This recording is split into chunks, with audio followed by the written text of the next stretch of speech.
दुखी होकर कर अगर हम लोग वेतन अगर नहीं मिला मैं खुद आत्मदाह इस कॉलेज में करूंगा। आज हमारी पोती कैंसर से पीड़ित मर रही है। बचा ली ऐसा है, बचा ली। क्या उसको देखे उसको क्या करें हम? ई धरोहर बा चंपारण के, अगर ना बचाए तो गेल। गवर्नमेंट का साजिश को मानता हूँ कि साजिश के तहत इसको बंद करा करके अगर राधा मोहन सिंह चाहते तो 72 घंटा में कॉलेज चलेगा। कलेक्टर क्या?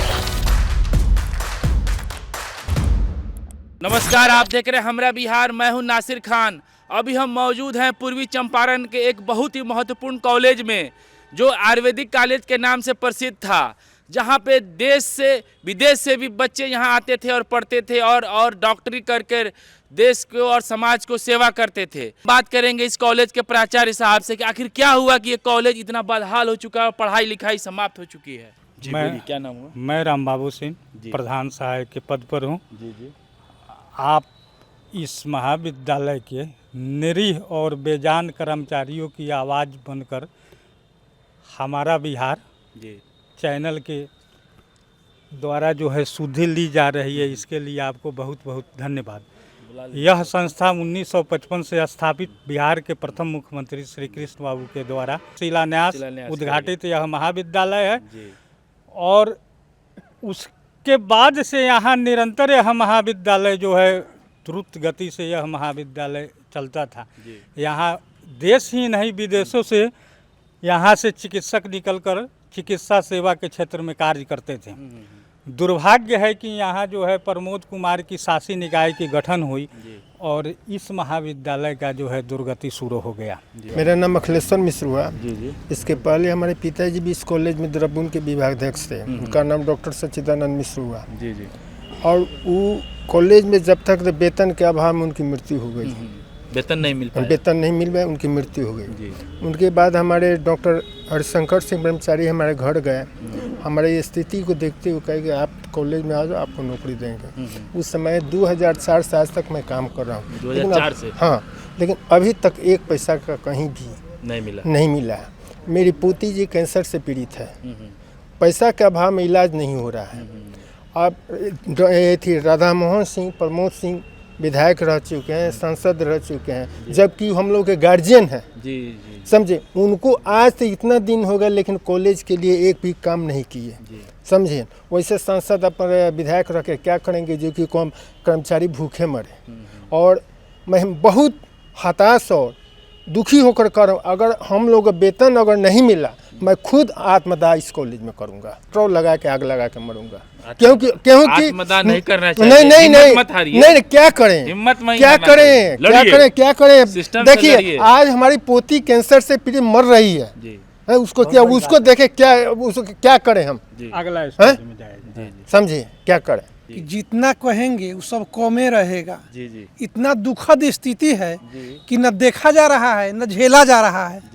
स्थानीय विधायक, स्थानीय सांसद और स्थानीय यहाँ का प्रशासन मृत घोषित है हम लोगों के नजरिया में।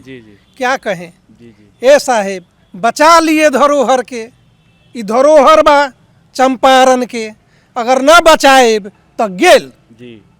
ये भैंसिया डूबल गेल। बचा ली ऐसा है, बचा ली ये धरोहर के, बस बेसी ना कहे। हजारों डॉक्टर यहाँ से हजारों, कितना हजार गया। सबका घर परिवार फला फूला खिल रहा है। हम लोग यहाँ अपना दिन गिन रहे हैं। इसलिए हम यही कहेंगे कि बचा लीजिए इस संस्था को, बचा लीजिए इस कॉलेज को। 2005 में जो कमेटी भाजपा की आई, और वो कमेटी जब से आई कुछ दिन तक पैसा कर्मचारियों को मिला। 7-8 तक मनाते थे। कर्मचारी को पैसा मिला। पैसा मिलने के बाद उसके बाद कॉलेज 2005 तक मिला। 5 में तो कमेटी आई है। उसके बाद सीताराम सिंह की पहले कमेटी थी, तो हर महीने वेतन मिलता था। अभी आई कमेटी जो है सो कि तो कुछ वेतन दिया, उसके बाद इसका व्यवस्था ही लोग बिगाड़ दिया, चरमरा गया। इसका मेन दोषी जो है, आप जानते हैं कि हम भी ग्रेजुएशन किए हैं। हम ऐसे काली हनुमान जी के भक्त हैं। और माननीय राधा मोहन सिंह, जिनको आप सांसद कहते हैं, इसका सबसे बड़ा दोषी वही व्यक्ति है। अगर वह व्यक्ति अगर चाह ले, मैं पर्सनल उनको जानता हूँ। इस बार मैंने अपने काली स्थान पर उनको चुनरी भी उड़ाया था जीतने के लिए। वह व्यक्ति अगर आज चाह दे तो 72 घंटे में कॉलेज खुल सकता है। मैं जानता हूँ, पर्सनल उनको जानता हूँ। कि वैसा व्यक्ति है। आप उनसे कुछ अपील करना चाहेंगे? अपील क्या, वो जानते हैं बढ़िया से। क्या कहना चाहेंगे आप उनसे? मैं तो उनसे कहना चाहता हूँ कि वो अपने अंदर का जो दुर्भावना इस कॉलेज के प्रति रखें उसको साफ करें, न तो ईश्वर माफ नहीं करेगा। अगर राधा मोहन सिंह चाह दे तो 72 घंटा में कॉलेज चलेगा। कलेक्टर क्या है? सरकार है। सरकार, कलेक्टर क्या कर सकते हैं? डीएम का मन भी होगा तो ऊपर से जहाँ खो दिया जाएगा, खत्म हो जाएगा। वो लोग नहीं चाहते हैं कि कॉलेज चले। मेन फिगर वही है, राधा मोहन सिंह इस जिला के सांसद है। क्यों नहीं चाहता? हम लोग सुनिए, हम भाजपा को भी वोट देते हैं। जाति से, भूमिहार जाति से हम आते हैं। हमारे ही जाति के, भूमिहार जाति के डॉक्टर श्री कृष्ण सिंह द्वारा खोला गया है। इस कॉलेज को देश की आज़ादी के 8 साल बाद खोला गया है। प्रथम कॉलेज है, ये है जानकारी। प्रथम कॉलेज है, जानकारी किसी को, बिहार का प्रथम कॉलेज है। उसके बाद आयुष वगैरह दिल्ली एम्स खुला है। इस बात को जान जाए। हम कांग्रेसी परिवार से पहले आते थे, लेकिन बाद में हम भाजपा ही हो गए। और हमारे माननीय प्रचारक जो हैं ये नरेंद्र कुमार जी, ये भाजपा में सम्मिलित हैं। भाजपा को पूरा सपोर्ट करते हैं, पूरा वोट दिवाते हैं। लेकिन ये लोग गया था 3-4 दिन पहले मिले बड़ा बाबू, तो राधा मोहन सिंह कहे क्या, चीनी मिल आयुर्वेदिक कॉलेज का है, कैसे छोड़ दीजिए। आप मेरे पैसे पर पलते हैं। जनता पैसा देती है तो प्रमोद जी को तलब मिलता है, कलेक्टर को तलब मिलता है, सांसद गाड़ी में घूमते हैं। पैसा यहाँ की जनता की पैसा है। पढ़े लिखे लोग हम लोग भी हैं। हम लोग कोदो दे के ना पढ़े हैं, पुराने ज़माने के पढ़े हुए लोग हैं। ग्रेजुएशन अब किए थे 1982 में, हैं, जिस समय चोरी चमारी कुछ नहीं चलता था। सैनिक स्कूल के 1 नंबर अथी में थे। तो इसलिए इस कॉलेज को जो है, अब बीच में अखिलेश बाबू आए, 20 लाख रुपया दिए इस कॉलेज को। राधा मोहन सिंह जैसे आए वो उस पैसा को टर्मिनेट कर दिए। उनका वहीं से धंधा चालू हो गया कि भाई पैसा इसमें जाएगा, क्या इसका विकास हो जाएगा। सरकार नहीं, सरकार में सांसद राधा मोहन सिंह तो वो केलेबर का, वो तो राजनीति का जो है सो भीष्म पितामह है। जिसको चाहता है उसको जितवा देता है। आई कॉलेज नहीं चलेगा, राधा मोहन सिंह चाह देगा तो 72 घंटा में चलेगा। 72 घंटे में 72 घंटा में चलेगा। मैं व्यक्तिगत रूप से जानता हूँ, वो मेरे पिताजी के परम मित्र है। मेरे पिताजी स्वर्गीय बलभद्र शर्मा उनके परम मित्र हैं। हमारी माँ कांग्रेस के महिला सेल की अध्यक्ष थी। हमारे यहाँ इंदिरा गांधी प्राइम मिनिस्टर थी तो 2 बार आई है। हम उस परिवार के आदमी हैं। हम जानते हैं कि राधा मोहन सिंह अगर चाह दे तो 72 घंटा में कॉलेज चलेगा। आया इनकी जिम्मेवारी है, न तो कर्मचारी का रोआ पड़ जाता है।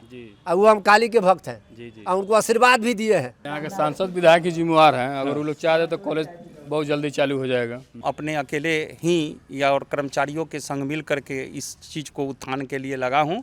आपके हमारा बिहार चैनल को सबसे पहले नमस्कार, और आपको मैं धन्यवाद देना चाहता हूं कि आप इस कॉलेज के प्रति अपनी सहानुभूति और दर्द को देखते हुए आपने आया, इसके लिए बहुत बहुत आपको धन्यवाद। मैं सबसे पहले यह कहना चाहूँगा कि यह 1955 में ये श्री कृष्ण बाबू के कर कमलों द्वारा उद्घाटित यह संस्था आज बदहाली के जीवन में जी रहा है। और 70 बरस पुरानी यह संस्था है। यहाँ के जो हमारे सरकार के द्वारा बनाए हुए कमेटी हैं, जो जिला पदाधिकारी 2 साल 15 से 17 तक रहे, और 17 से लेकर के आज तक लगातार 8 वर्षों से यहाँ के हमारे जिला उप विकास आयुक्त महोदय यहाँ इस महाविद्यालय के अध्यक्ष बनकर के पड़े रहे, और कमेटी के रूप में यहाँ के सीएस और डीआईएमओ और स्थानीय विधायक और एमएलसी का गठन करके सरकार ने भेज दिया। परंतु बार बार हम लोगों के आग्रह विनती के बाद भी आज तक किसी भी प्रकार का जो है सो कोई बैठक नहीं हुआ और इसका मूर्त रूप नहीं दिया गया, जिसके कारण हमने लिखित और मौखिक बहुतों बार हमने सरकार को भी लिखा, संयुक्त सचिव, अपर सचिव, अवर सचिव, जिला पदाधिकारी और यहाँ के स्थानीय प्रशासनिक को, लेकिन किसी ने भी इस चीज़ की सूध लेने के लिए यह तैयार नहीं हुआ। और यह आयुर्वेद कॉलेज आज पठन पाठन के बिना यह एक मृत प्राय रूप ही समझा जाए। लेकिन हम लोग कर्मचारीगण मिल करके और हमारे संघर्ष समिति के लोग, जो आयुर्वेद कॉलेज बचाओ संघर्ष समिति के लोग हैं, इनको पुनर्जीवित करने के लिए दिन रात चिंतित रहते हैं। और बीच की कड़ी में 31/8/2025 को हमने अपने कर्मचारियों और संगठन के द्वारा एक गणमान्य बुद्धिजीवी वर्गों का भी बैठक हमने अपने महाविद्यालय के सभागार में कराया था और उसमें आम सभा का रूप दिया और उसमें यह हुआ कि यह संस्था कैसे चले। जैसे आपने आया है और आपने चिंतन मंथन किया कि हाँ ये संस्था चलनी चाहिए और इसको उजागर करने के लिए आप आए हैं, उसी तरह से गणमान्य लोगों ने यह कहा कि जब सरकार सुधी नहीं ले रही है तो इस पे आगे की ओर हम लोग आगे बढ़ कर के काम करें। यहाँ के स्थानीय विधायक और एमपी साहब से भी हम लोगों ने मिला, उन लोगों ने भी जो है सो आश्वासन तो पूर्ण रूप में नहीं दिया, लेकिन उन लोगों का भी सहयोग इस संस्था के लिए हमको नहीं मिल रहा है। यदि मिलता तो अवश्य ही भारत सरकार और बिहार सरकार मिल करके इसको सरकारीकरण कर देते, नहीं तो इस संस्था को चलाने के लिए लोग पहल करते और पहल कर करके यह पुरानी संस्था जो धरोहर 70 वर्ष की है, यह यहाँ के एक बहुत बड़ी अहम भूमिका और अदा करने वाली चीज़ है। इसलिए मैं आपसे यह आवेदन और आपसे आग्रह निवेदन करूँगा कि यहाँ के जिला पदाधिकारी और डीडीसी महोदय से भी जा कर के आप मिल करके इस संस्था के बदहाली के विषय में आप पूछे, यहाँ के सांसद महोदय से भी जा कर के पूछे कि वो लोग यदि सहयोग करते तो यह संस्था इस बदहाली में नहीं आती। और इसको तुम बंद करके फिर सेंट्रल स्कूल लाओगे, क्यों लाओगे जी? ये सरकार का साजिश के तहत जैसे इसको हड़पने का इतना बड़ा एसेट देख करके सरकार भी हुआ। तुमको सेंट्रल स्कूल चलाना है, बहुत सारा तुम्हारे पास ऑप्शन है। हमारे कॉलेज को काहे हस्तक्षेप करोगे? और हमारी इस कॉलेज से बहुत सारे लोग जीवित रहते हैं, सबको संसाधन मिलती है और उस संसाधन को भी बंद किया। ये कॉलेज के चलने के बाद में यहाँ से जो भी पैसा आता है उसका खर्च तो मोतिहारी में होता है, उसका डेवलपमेंट तो मोतिहारी का होता है, बावजूद पूरे चंपारण को होता है। और ये इतना बड़ा धरोहर है, महात्मा गांधी का कर्मभूमि है, इसके बावजूद भी प्रथम मुख्यमंत्री के द्वारा ये उद्घाटित भी है, फिर इसका नाम मिटा करके, ये तो साजिश है। मैं तो गवर्नमेंट का साजिश को मानता हूँ कि साजिश के तहत इसको बंद करा करके और सेंट्रल स्कूल को देना चाहती है। देखिए आज की तारीख में डबल इंजन सरकार है और ये सरकार अगर चाहती या चाहेगी तो ये कॉलेज पुनर्जीवित हो सकता है। आज हमारे प्रधानमंत्री जो हैं उनको भी आयुष के प्रति, आयुर्वेद के प्रति बहुत ज़्यादा चाक है। उन्होंने एक आयुष मंत्रालय तक बना दिया और बिहार में नए नए कॉलेज खोले जाने हैं आयुर्वेदिक, और यहाँ सारा इंफ्रास्ट्रक्चर मौजूद है। और बार बार हम लोग लिखित देने के बाद भी जिसको सरकारीकरण कर लिया जाए, इसको ले लिया जाए और यहाँ चलाया जाए, लेकिन ये लोग नहीं कर रहे हैं। तो ये तो हम इन लोगों को षड्यंत्र मानेंगे, सरासरी। सरकार को दोषी आप मानते हैं? एकदम 100% सरकारी दोषी है, और किसको हम दोषी माने?